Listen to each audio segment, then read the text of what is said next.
história do 6º ano do Colégio Santa Doroteia. Vamos lá, vamos começar para que a nossa prova possa ser a melhor possível.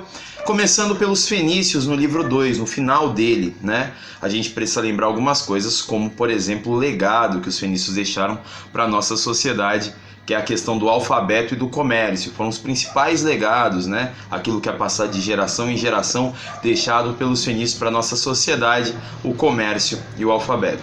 Também vale destacar a formação do povo fenício na região de Canaã, né, que foi naquele momento, naquele lugar onde é estruturada a geração, a criação desse povo, né, a formação das cidades-estado, né, aquelas cidades que têm uma certa independência também, a gente precisa lembrar, também é característica dos fenícios.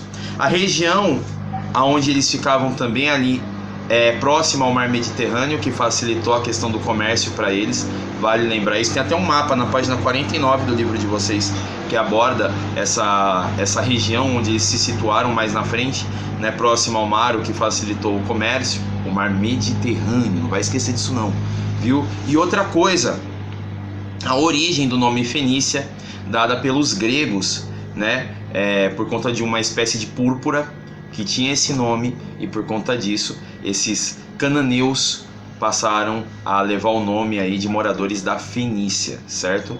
E sem deixar de esquecer do alfabeto. Eu creio que o alfabeto seja aí a principal característica dos fenícios como legado para a nossa sociedade, né? A forma, né, do alfabeto para organização do comércio, para ter um registro melhor de informações, aí a criação de um alfabeto com 22 caracteres a princípio.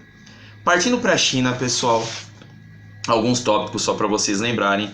Vale lembrar que a origem do povo chinês vem da região do Vale do Rio Amarelo, muito importante para a questão da agricultura, como várias outras civilizações de beira de rio, né? A gente já falou de outras em outras aulas, né? Vale lembrar que o rio, para essas civilizações antigas, é muito importante, porque são essas civilizações que vão ter nos rios a fonte de vida e de plantar e tal, enfim.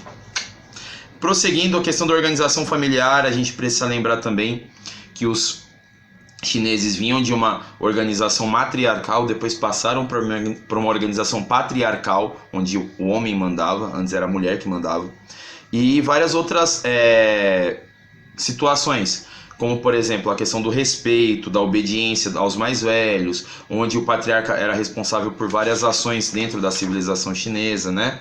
A questão da política também na China é interessante lembrar, que era o patriarca que mandava em tudo.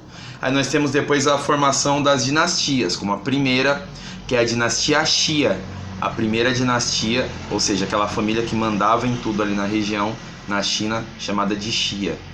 O alfabeto chinês, formado por ideogramas, a gente também precisa lembrar, tem a sua instituição também na questão da organização de informações, né? E são vários símbolos que denotam do alfabeto chinês. O nosso livro também remonta essas ideias, é importante que a gente lembre.